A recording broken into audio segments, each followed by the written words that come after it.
কি রাসূলুল্লাহ সাল্লাল্লাহু আলাইহি ওয়াসাল্লামকে কেবল দুরূদ শরীফ পাঠ করে ওই মাটি দেওয়া হয়েছিল, মিনা খালাকাকুম বলা হয়নি। ওয়াফিয়া নুঈদুকুম ওয়া মিনা নুখরিজুকুম, কিন্তু আমরাকে বলতে হবে কোন কিতাব আছে? বাহারে শরীয়তে ৪র্থ খণ্ডে লেখা আছে, প্রথম চুল্লো মাটি দিবে মানে মিনহা খালাকনাকুম। তুই কুম আর কার মানে বুঝো? কুম মানে বহু বচন, সমস্ত লোককে বলতেছে মিনহা খালাকনাকুম, তোমাদেরকে মাটি থেকে তৈরি করা হয়েছে। অফিহা নুঈদুকুম, এটি তোমাদেরকে লোটানো হবে।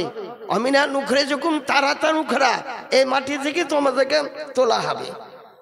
তাহলে তোমাদেরকে মাটি থেকে তৈরি করতে, তাহলে নবীকেও শোনে নাও, মাটির জন্মের আগে রাসূলুল্লাহর জন্ম, মাটি তখন সৃষ্টি হয়নি। মিশকাত শরীফ ২য় খণ্ড বাবা ফাদাইলে সাইয়্যিদুল মুরসালিন লেখা আছে, ওয়ান আবি হুরায়রা ক্বাল ক্বালু ইয়া রাসূলুল্লাহ সাল্লাল্লাহু আলাইহি সাল্লাম মাতা ওয়াজাবাত লাকান নবুওয়া ক্বাল ওয়া আদম বাইনা রূহি ওয়াল জাসাদ রাহু তিরমিজি। এটা তিরমিজির হাদিস। আদম আলাইহিস সালাম যখন জন্ম, হুজুর আপনার জন্ম কখন? বলে আদম আলাইহিস সালামের জন্মের অনেক দিন আগে। কতদিন আগে? বলে ৫,৪০০ কোটি বছর আগে আমার জন্ম হয়েছে। ইয়া রাসূলুল্লাহ তখন বলে তখন ওয়ালা সামাউন ওয়ালা আরদুন, তখন আসমানও ছিল না, তখন জমিনে ছিল না। ওয়ালা লাউহুন ওয়ালা কালামুন, লোহে মাহফুজ ছিল না, কলম ছিল না, কিছুই ছিল না। এই হাদিস কোথায় আছে? এটা হাদিস লেখা আছে মুসান্নাফ আব্দুর রাজ্জাক কিতাবের ৯৫ পৃষ্ঠাতে লেখা আছে। ওয়ান জাবিরিন ক্বাল ইয়া রাসূলুল্লাহ মান খালাকা ক্বাবলাল আশিয়া, সর্বপ্রথম আল্লাহ কোন জিনিসকে সৃষ্টি করেছেন? ক্বালা রাসূলুল্লাহ সাল্লাল্লাহু আলাইহি ওয়াসাল্লাম ইয়া জাবির ইন্নাল্লাহা ক্বাদ খালাকা ক্বাবলাল আশিয়া নূরা নবিয়্যিকা মিন নূরি সাল্লাল্লাহু আলাইহি ওয়াসাল্লাম। হে জাবির, সর্বপ্রথম তোমার নবীর নূরকে আল্লাহর নূর দ্বারা সৃষ্টি করা হয়েছে। আল্লাহর কোন নূর? আল্লাহর যে জাতি নূর, আল্লাহর সমাধি নূর থেকে আল্লাহর নূর গায়ের হাদিস ধ্বংসশীল নয়, নবীর নূর হাদিস। আল্লাহ নূর গায়ের মন কাটা, নূর বিভাজ্য হয় না, নূর কাটার অস্ত্র আজ পর্যন্ত বৈজ্ঞানিক তৈরি করতে পারেনি। যে অ্যারিস্টটলকে বলেন, ফারাবিকে বলেন, রুশদিকে বলেন, আইনস্টাইনকে বলেন, আপনি যে কোনো বৈজ্ঞানিককে আলো কাটার অস্ত্র আজ পর্যন্ত তৈরি হয়নি। এই আলোটা জ্বলছে, আপনি আমাকে দেখতে পাচ্ছেন, আপনি কাটেন তো পিস্তল মারুন, দেখেন আলো কাটবে না। আপনি আইফেল মারুন, আপনি বোম করে অ্যাটম বোম মারুন, আলোর জায়গাতে যদি জ্বলে, আমি বসে আছি, দেখবেন আলো কাটবে না। আলো কাটার অস্ত্র তৈরি হয়নি। তা আল্লাহর নূর কোনোদিন বিভাজ্য হয় না। আল্লাহর নূর কেটে নবীর মধ্যে আসেনি। আল্লাহর সমাধি নূরে রাসূলুল্লাহ সৃষ্টি করা হয়েছে। মুসান্নিফ আব্দুর রাজ্জাক কিতাবের মধ্যে ইমাম আহমদ রাজা খান বেরেলভী বলেন, সিলাতুস শিফা ফি নূরিল মুস্তাফা কিতাবের মধ্যে বর্ণনা করা হয়েছে। রাসূলুল্লাহ নূরের তৈরি।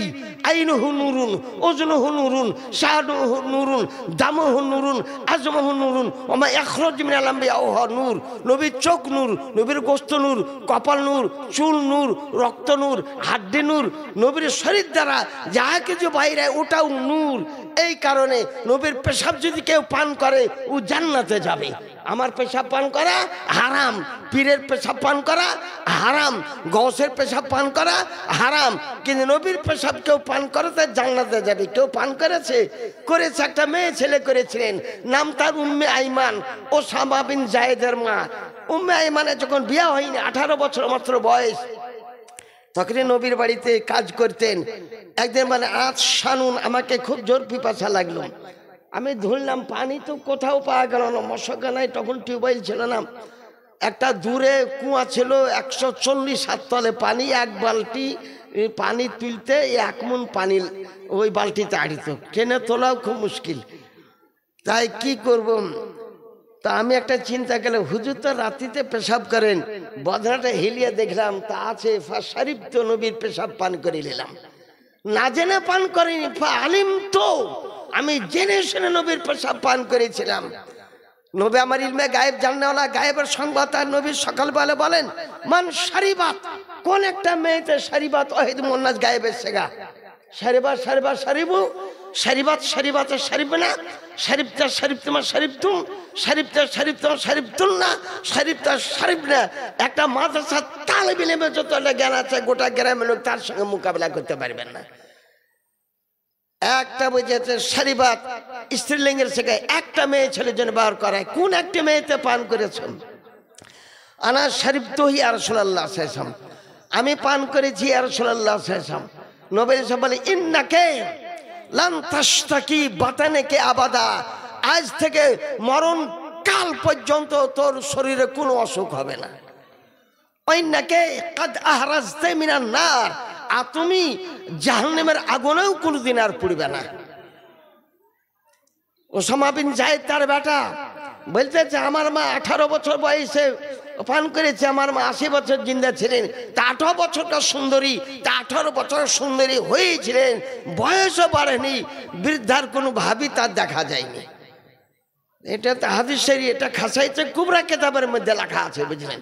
নবীর পেশাব পান করেছেন, নবীর পায়খানাও পবিত্র, পেশাবও পবিত্র, বুখারী শরীফ থেকে প্রমাণ করতে পারি। আলমারিতে ওই ওই লালগোলার কাছে একটা আলমারি আছে, ওখানে চ্যালেঞ্জ করেছিল যে এরকম নবীর পেশাব পায়খানা পবিত্র, তা প্রমাণ দেখা দাও বুখারী শরীফ থেকে। বুখারী শরীফ খুঁজে বাহির করলাম, দিয়া বললাম যে চলে এসো। বলে কোন কেতাব থেকে? বলে বুখারী শরীফ। তো কোন খণ্ডে আছে? বলে এটা প্রথম খণ্ডেই আছে, তার আসেই নি, বুঝলেন। আর গ্রামের লোকজন জোর করে বাহির করে এমামতি দখল করে নিয়েছে, বুঝলেন। সুন্নিরা এমামতি দখল করে নিয়েছে। আর নবীর উরুস শরীফ ভিড়া পাওনি? নবী উরুস শরীফে কত লোক অংশগ্রহণ করেছিলেন। এটা আপনারাতে মাইকিং করে আছে, বিজ্ঞাপন ছাপা আছে, সবকিছু করা হয়েছে। আজ থেকে 1400 বছর আগে রাসূলুল্লাহ উরুস শরীফে অংশগ্রহণ করেছেন 1,24,000 জন। সেদিন ছিল ইয়াউমুস সুলাসা, বুধবারের দিন। বুধবারের দিন আবু বকর সিদ্দিক রাদিয়াল্লাহু আনহু বলেন, উট জবাই করো, গরু জবাই করো, খাসি জবাই করো, দুম্বা জবাই করো। মদিনা লোক বলতেছে এত গোস্ত, আর গোটা মদিনাতে গোস্তের খুশবু, খাবারের খুশবু উঠতেছে, কি ব্যাপারে? বলে খাওয়া দাওয়াটা আগেই করে নাও। যেন আপনারা খাওয়া দাওয়াটা আগে করেলেন, তো হাদিসের খেলাফ হলো কি? আমার হাদিসটা ভালো করে শোনেন, আগেই তোমরা খাওয়া দাওয়া করে যাবা না কিন্তু কেউ। তো সবকে গোস্ত ভাত সবকে খাওয়ানো, গোস্ত আর রুটি খাওয়ানো হলো। একটা ছেলে ছিল, এটা হচ্ছে বুঝলেন আব্বাস রাদিয়াল্লাহু তাআলা আনহুর বেটা, বুঝলেন। তো ওর মা বলেছিল হুজুর ইসলামের একটু খাবারটা, তাবারুকের খাবারটা আমার লেগে নিয়ে আসে। তো নবী ডাহিন থেকে হাঁটুতে হাঁটু ভিড়িয়ে বসে গিয়েছে। ছেলের বয়স খুব কম, 8-9 বছর বয়স। তো রাসূলুল্লাহ বলেন 20টারও বেশি রুটি দাও, আর পাতিলাটায় গোস্ত ভর্তি করে দাও। আর বেলালকে বলেন বাড়িতে পৌঁছে দিয়েছো। ছোট বাচ্চা, তো বাড়িতে পৌঁছে দিয়ে এসেছিল। তো মেয়ে ছেলেরা তো তাবাররুক মনে করে খেয়েছে। তারপর রাসূলুল্লাহ সাল্লাল্লাহু তাআলা আলাইহি সাল্লাম মেয়ের উরুস শরীফ কায়েম করলেন। সমস্ত সাহাবায়ে গেলেন না কেউ, সকলেই চলে আসলেন। আবু বকর সিদ্দিক দাঁড়িয়ে বলে দিলেন, আল ইয়াউমা উরসু রাসূলুল্লাহ সাল্লাল্লাহু আলাইহি ওয়াসাল্লাম, আজকে রাসূলের উরুস শরীফ পালন করলাম, আজকে নবীর উরুস শরীফ পালন করলাম। এটা ভারত শরীয়তের 16 খণ্ডে লেখা আছে, যে কোনো বুজুর্গ ব্যক্তির উরুস শরীফ পালন করা যায়। ফতোয়া তাজুস শরিয়ার জিলদে দহমে লেখা আছে উরুস শরীফ যে কোনো লোকের উরুস। মিলাদের তারিখে আল্লাহ রাব্বুল আলামিন 3টা পতাকা প্রেরণ করেছিলেন। সালাসাতা আলামিন মাজরুবাতিন, সবুজ রঙের 3টা পতাকা। কোথায় গাড়লেন? আলামান ফিল মাশরিকে ওয়া আলামান ফিল মাগরিবে ওয়া আলামান আলা সাকফিল কাবা। নবীর জন্মের দিনে একটা পতাকা পূর্ব দিকে লাগানো হয়েছিল, একটা পশ্চিম দিকে, একটা কাবা শরীফের ছাদের উপরে। রাসূলুল্লাহ মিলাদ শরীফ বেটা ছেলেরাও করেছেন, মেয়ে ছেলেরাও করেছেন। এটা মুসলিম শরীফের 419 পৃষ্ঠাতে লেখা আছে। এবং রাসূলুল্লাহ মিলাদ শরীফের জুলুস পর্যন্ত করা হয়েছে। অন্নেসাউ আলা সাকফিল বায়ুতে, রাসূলুল্লাহ সাল্লাল্লাহু আলাইহি ওয়াসাল্লামের যেদিন জুলুস হতেছিল সেদিন মেয়েরা আপন বাড়ির ছাদের উপরে বোরকা পরিহিতা অবস্থায় জুলুস দেখতেছিলেন। অনেক মেয়ে ছেলে ঘরের দরজা খুলে ওই জুলুসকে দেখতেছিলেন। 9টা নাবালিকা মেয়ে ছেলে যাদের বয়স 9 বছরের কম ছিল, তার মধ্যে একটা খালিদ ইবনে ওলীদ রাদিয়াল্লাহু তাআলা বেটি পর্যন্ত ছিলেন। তারাও এসেছিলেন সানিয়াতুল বিদার ঘাটির কাছে। এটা মক্কা শরীফের কাছে একটা ঘাটি আছে। সেখানে বললেন, হুজুর যদি হুকুম দেন আপনাকে দাঁড়িয়ে একবার সালাম পাঠ করে নি। হুজুর আলাইহিস সালাম জিজ্ঞাসা করলেন, কোন দেশের সন্তান? বলে, আমরা মক্কা শরীফের সন্তান। কোন বংশের? বলে, আপনার মা আমিনা খাতুন বংশের সন্তান।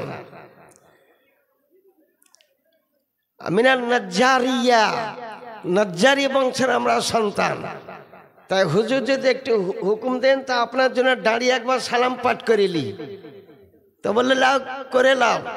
তো মেয়েরা কি বলতেছিল, নাহানু জাওয়ারিন মিন বানি নাজ্জারি ইয়া হাব্বাজা মুহাম্মাদাম মিন জারি। আপনার মা আমিনা খাতুন বংশের সন্তান হুজুর, এই কারণে আপনার দরবারে অত্যন্ত শুকরিয়া আদায় করি। আবার বুখারী শরীফে কি লিখছে দেখেন, 2য় খণ্ড, বাবা হিজরাতিন নবী সাল্লাল্লাহু আলাইহি ওয়াসাল্লামের হাদিসে লেখা আছে, মেয়েরা পড়েছিল, তালাল বদরু আলাইনা মিন সানিয়াতিল বিদাই ওয়াজাবা শুকরু আলাইনা মা দাআ লিল্লাহি দাঈ। উদয় হইল পূর্ণিমার বিকশিত চন্দ্র আমাদের সানিয়াতুল বিদার ঘাটি হইতে সেই রাসূলুল্লাহ সাল্লাল্লাহু আলাইহি ওয়াসাল্লামের জন্য শুকরিয়া আদায় করে আমরা সালাম পাঠ করতেছি। কই বুখারীকে তো বেদাত বলল না, মুসলিম শরীফকে বেদাত বলল না। তুমি একটা কেন, আমি এখানে ইচ্ছা করলে 100টা দলিল দিয়ে দিতে পারি, 100টা দলিল দিয়ে দিতে পারি। রাসূলুল্লাহ সরওয়ারে দু আলম সাথে মিলাদ শরীফ করা যায়। এখানে গ্রামের লোক উরুস শরীফটা কায়েম করেছেন, বলে উরুস বেদাত বেদাত। আর বেদাত তোমাদের মনে হয়েছে যে শিয়ালমারা ব্রিজের কাছে 2 টাকা কেজিতে পাওয়া যায়। আমার মনে বলছে তাই যে 2 টাকা কেজিতে, ও ভগবানগোলা বাজারও যেতে হবে না, বহরমপুরে যেতে হবে না, এই ব্রিজের কাছে 2 টাকা কেজিতে পাওয়া যায়। কোন বাপের বেটা যদি আমার একটা প্রশ্নের উত্তরের জবাব তুমি খেলাপ দিতে পারো, তাহলে জানবে যে তুমি একটা বাপের বেটা। বেরাদারান ইসলাম, তাই আপনাদেরকে আমি আরজ করি, উরুস শরীফ করার সম্বন্ধে ইনারা আপনারা উরুস শরীফ করতেছেন, তো উরুস শরীফ করা বিদাত, বেদাত করা জায়েজ, বেদাত করা জায়েজ। বেদাত যে করবে না সে ব্যক্তি ইসলামে পুরা থাকতেই পারবে না। বিদাত করা জায়েজ, ও বেদাতের মানে জানে না। বেদাত হলো 2 প্রকার, একটা বিদাতে হাসানা, একটা বিদাতে সাইয়্যা। মাদ্রাসায় পড়া বিদাত। যদি কেউ সুন্নাত প্রমাণ করতে পারে তো জানবে যে একটা বাপের আসলি বেটা। দেওবন্দ মাসায় পড়া হারাম, বেদাত। তার জন্য একটুখানি ইশারার জন্য হযরত মাওলানা রফিকুল ইসলাম সাহেব দিয়ে গেলেন। নবীর যুগে কোনো মাদ্রাসাই ছিল না। মদিনার মসজিদ নববীতে একটা আহলে সুফফাখানা ছিল। আবু হুরায়রা রাদিয়াল্লাহু তাআলা বলতেছেন, হুজুর এই হাদিসটা কি হবে, এই হাদিসটা কি হবে? তা আমার রাসূলুল্লাহ সাল্লাল্লাহু আলাইহি ওয়াসাল্লাম বলেন, আনতা হাফিজান আম মুহাদ্দিসান? এগুলা শুনে শুনে তুমি হাফেজ হতে চাও না মুহাদ্দিস হতে চাও? তা আবু হুরায়রা রাদিয়াল্লাহু তাআলা তিনি চুপ থাকলেন। বলে, ফাবসুত রাদাকা, চাদরটা বিছিয়ে দাও। সুম্মা দাম্মান নবী সাল্লাল্লাহু আলাইহি ওয়াসাল্লাম, বিদ্যাকে কোনোদিন জেলখানায় বন্দী করা যায় না, বিদ্যাকে বাক্সে বন্দী করা যায় না।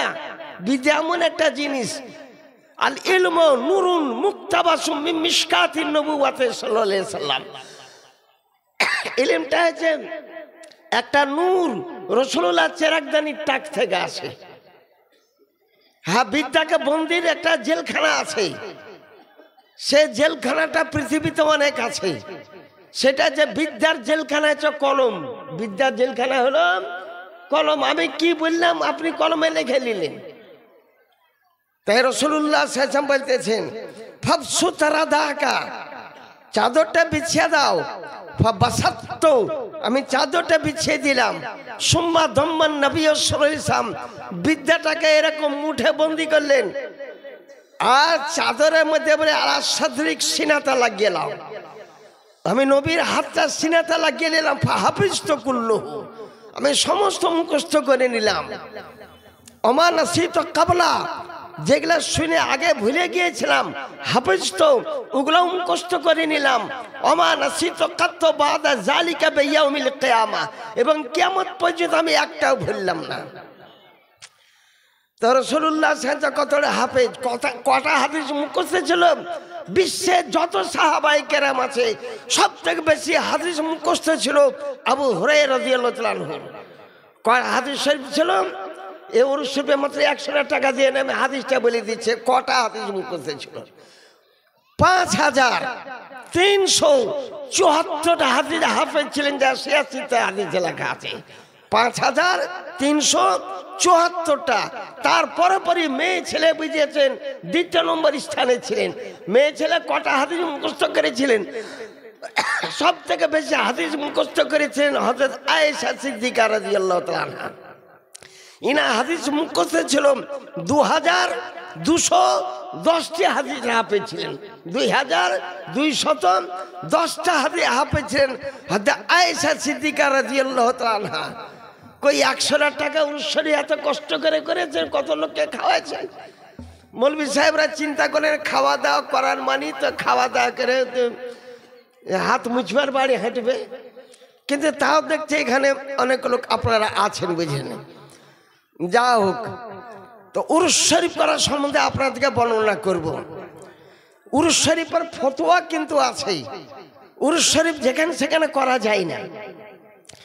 উরুস শরীফের জন্য গ্যারান্টি আল্লাহর ওলির মাজার শরীফ হওয়া দরকার। যেমন খাজা গরিব নওয়াজ, যেমন গৌসে আজম, যেমন আলা হযরত ইমাম আহমদ রাজা খান বেরলভী, যেমন তাজুস শরিয়া কাজুল খোদাত ফিল হিন্দ আখতার রাজা হুজুর, যেমন মুফতি আজম হিন্দ, ইনাতে মাজার গ্যারান্টি আছে। যেমন খাজা গরিব নওয়াজ আজমির শরীফ, তা আমি তো প্রায় বছরই আজমির শরীফে যাই, বুঝলেন। তো কই বেদাত ফতোয়া দাও না? তোমার দেওবন্দিরা পর্যন্ত খাজা গরিব নওয়াজ মাজারে যায়, হিন্দুরা পর্যন্ত যায়, ইসাইরাও যায়, খ্রিস্টানরা পর্যন্ত যায়। আমেরিকা থেকে আসে, ব্রিটেন থেকে আসে, লন্ডন থেকে আসে। ওখানে 2টা দেগ আছে। একটা দেগে 180 মণ খাবার তৈরি হয়। এই দেগটা তৈরি করে দিয়েছিল আকবর বাদশাহ। এটা আকবর বাদশাহ তৈরি করে দিয়েছিল। আকবর বাদশাহ যখন আজমির শরীফে যেতেন জুতার পাইপ পর্যন্ত দিতেন না। দ্বিতীয় দেগ যেটা আছে 80 মণের, এটা আওরঙ্গজেবের বেটি জীবন্নেসা তৈরি করে দিয়েছেন। আওরঙ্গজেবের বেটি জীবন্নেসা তৈরি করেছেন। এখনো প্রতিদিন এক দেখছি 180 মণ দেখছি, এক দেখছি তোহফা প্রত্যেকদিন তৈরি ফ্রিতে বিতরণ করা হয়। প্রত্যেক দিন ফ্রিতে বিতরণ করা হয়। এক একজনকে 2 কেজি 2.5 কেজি করে এখনো উত্তম হালুয়া দেওয়া হয়। দিয়ে বেদাতি তোমরা কি করে বুঝতে পারবে? তবে আমাদের মৌলভী মাওলানা কিছু ভুল কথাও বলে। যে খাজা গরিব নওয়াজ থেকে ইসলামটা এসেছে, না, ওটা কথা নয়। খাজা গরিব নওয়াজের আগেও ভারতবর্ষে মুসলমান ছিল, লাখো লাখো মুসলমান ছিল। খাজা গরিব নওয়াজের আগে উমর ফারুক আজমের নেতৃত্বে মোহাম্মদ বিন কাসেম এসেছিলেন। মোহাম্মদ বিন কাসেম এসে শ্রীলঙ্কায় যুদ্ধ করেছিলেন। শ্রীলঙ্কার রাজা দাহিরকে পরাজিত করে দিয়ে ভারতবর্ষে ইসলামের জড় গেড়ে দিয়ে চলে গিয়েছিলেন। তো ও ইতিহাস গেলা জানে না। খাজা গরিব নওয়াজকে আমরাও মানি, ইসলামটা এনেছেন, সাহাবাই কেরামগণ এসেছেন। আমি একটা কলেজে বক্তব্য দিতেছিলাম কালিয়াচক, তো আমাকে প্রশ্ন করলাম ফিলিস্তিনের নবী অমুক, ওই জেরুজালেমের অমুক, মক্কা শরীফের অমুক, মিশরের অমুক। ভারতবর্ষের নবীকে, ভারতবর্ষের নবী হচ্ছে আদম আলাইহিস সালাম। ভারতবর্ষের নবী হচ্ছেন আদম আলাইহিস সালাম। নাসিম রিয়াদ কেতাব আল্লামা কাজী আয়াতের লেখা, তা 3 খণ্ডে লেখা আছে। ফানাজালা আদম আলাইহিস সালাম ফিল হিন্দে, আদম আলাইহিস সালামকে ভারতবর্ষে নাযিল করা হয়েছিল। ভারতবর্ষের শরণদ্বীপে তিনি এসেছিলেন। ভারতবর্ষের শরণদ্বীপে সর্বপ্রথম তিনি আসেন। তার পুত্র শীস আলাইহিস সালামের কবর শরীফ এখনো অযোধ্যাতে আছে, এখনো অযোধ্যার উপর রাগ কেন? এই কারণে যে একজন পয়গম্বরের কবর শরীফে অযোধ্যাতে আছে, বুঝলেন? ইনি হচ্ছেন শীস আলাইহিস সালাতু ওয়াস সালাম, এক বাউল ফকির। আমি দেখেন জলঙ্গিতে জালসা করতে গিয়েছে, বাউল ফকির এইরকম বড় বড় দাড়ি, মুচো কাটে না, বগলিও কাটে না, কোনো দিককার চুল কাটে না, এক কথায়।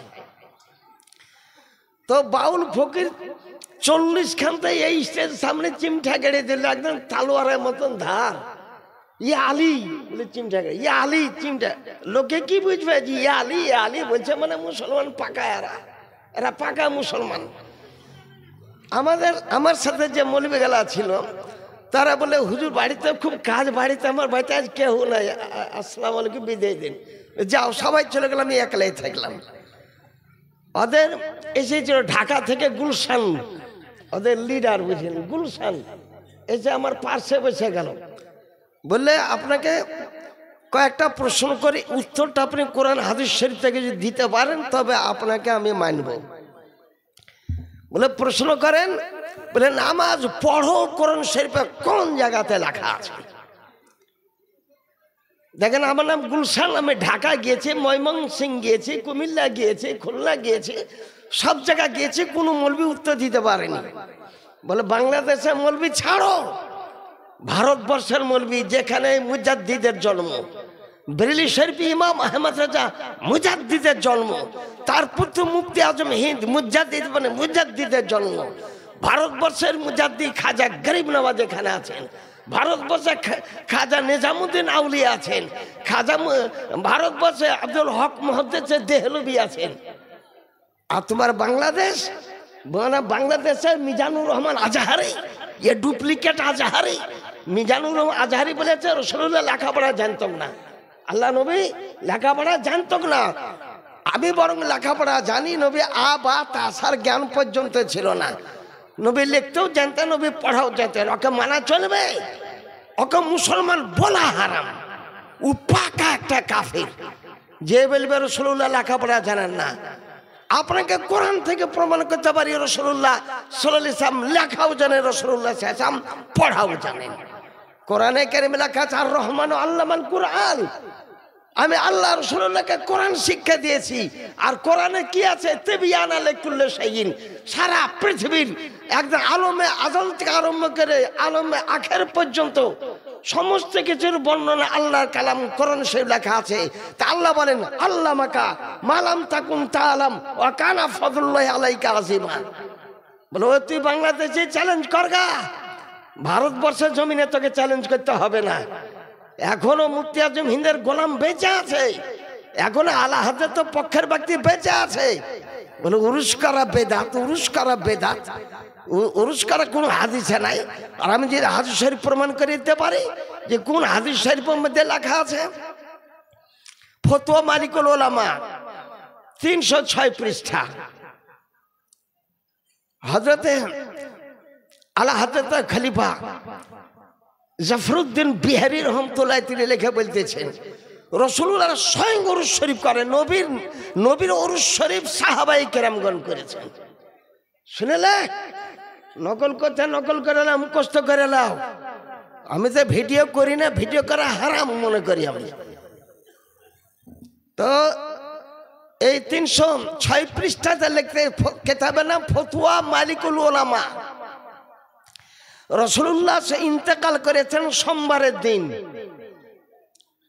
আর রাসূলুল্লাহ দফন করা হয়েছে বুধবারের দিন। নবীর জানাজার ইমাম কিন্তু কেউ হয়নি। নবীর জানাজা ইমামতি করার মতো ক্ষমতা জিবরিল আমিনের ছিল না, মিকাইলের ছিল না, ইসরাফিলের ছিল না, আবু বকর সিদ্দিক করেনি, ওমর ফারুক আজম কোন সাহাবায়ে কেরাম করেনি। জানাজা নামাজ পড়া বেটা ছেলেকে পড়তে, মেয়ে ছেলেকে জানাজা নামাজ পড়া মাপ। কিন্তু রাসূলুল্লাহ সাল্লাল্লাহু আলাইহি ওয়াসাল্লামের জানাজা নামাজ মেয়ে ছেলেরাও পড়েছে, বাচ্চাদের জানাজা নামাজ পড়া মাপ। কিন্তু নবীর জানাজা নামাজ বাচ্চারাও পড়েছেন।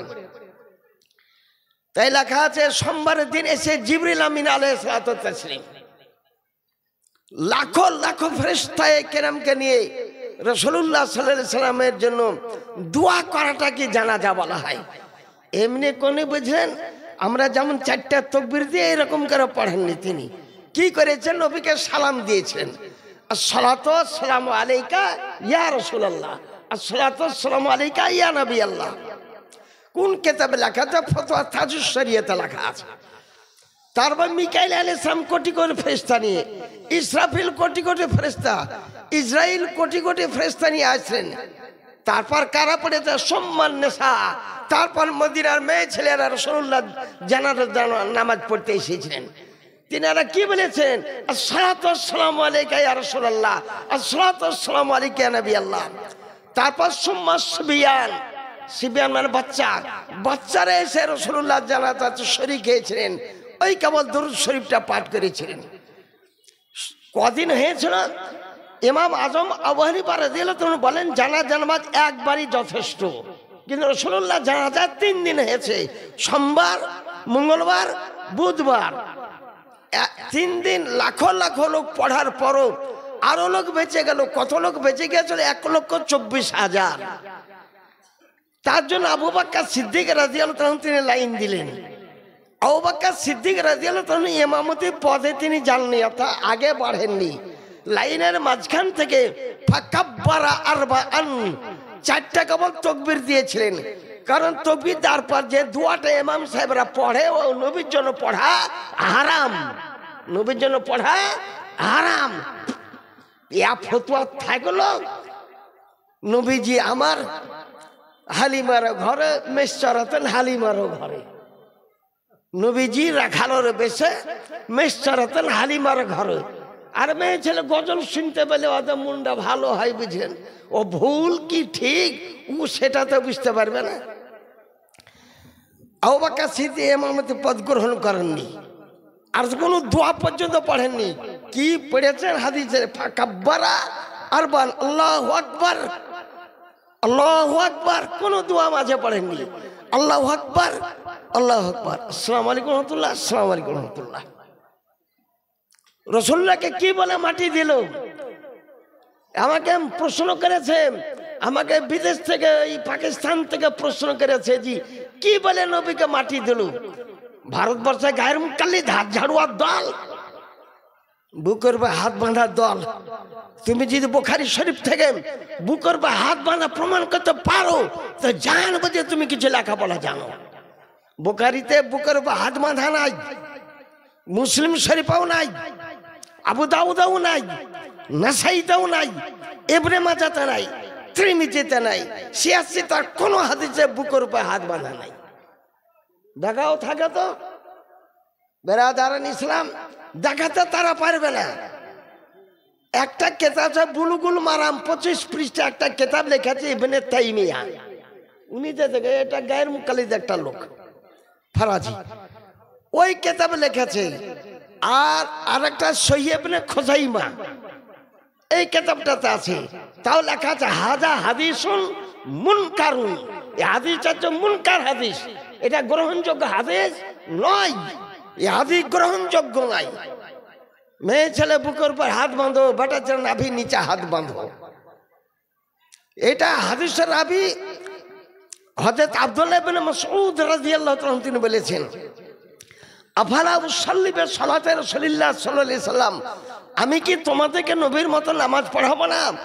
পড়ান হুজুর। ফাকাব্বারা বিইফতিতাহিস সালাত, প্রথম কানে লয় হাত থেকে তিনি আল্লাহু আকবার বললেন। সুম্মা ওয়াদা ইয়ামিনাহু আলা শিমালিহি, বাঁ হাতের উপর ডান হাত রাখলেন। কোথায় রাখলেন? তাহাতা সুররা, নাভির নিচে হাত বাঁধলেন। এই হাদিসের বর্ণনা করে 80 জন সাহাবায়ে কেরাম। হাদিসের রাবি আব্দুল্লাহ ইবনে মাসউদ, হাদিসের রাবি আব্দুল্লাহ ইবনে উমর, আব্দুল্লাহ ইবনে আব্বাস, হাদিসের রাবি আবু হুরায়রা রাদিয়াল্লাহু আনহু, হাদিসের রাবি হযরত আলী কারামুল কারীম, হাদিসের বর্ণনা করতে উমর ফারুক আজম, হাদিস বর্ণনা করতে আবু বকর সিদ্দিক রাদিয়াল্লাহু আনহু, হাদিসের বর্ণনা করতে ওসমান গনি রাদিয়াল্লাহু আনহু। সমস্ত সাহাবায়ে কেরাম একই হাদিস বর্ণনা করতেছেন। সেগুলা তোমাদের নজরে পড়লো না? কোন হাদিস আছে?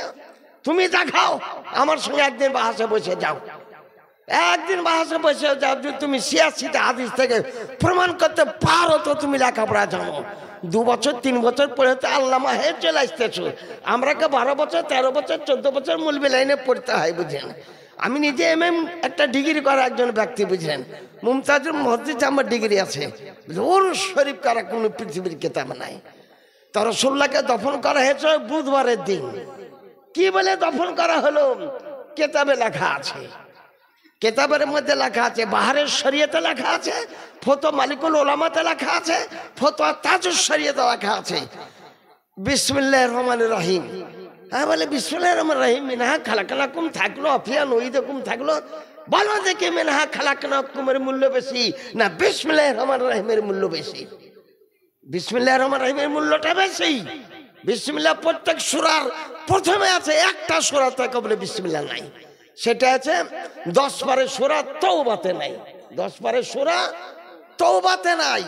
কারণ এখানে আইনের কথা লেখা আছে, ব্যভিচার করলে দোররা মারো, মদ পান করলে 80 বাত মারো, চুগলি করলে এই করো, শুধু আইনের কথা লেখা আছে সূরা তওবাতে। আর বিসমিল্লাহির রহমানির রহিম, তার জন্য আবার দ্বিতীয় ফতোয়া মোতাবেক এই সূরা তওবাটা প্রথম সূরারই অংশ, প্রথম সূরারই অংশ। তো সেই হিসাবে এখানে বিসমিল্লাহ মেলাই কথা লেখা আছে।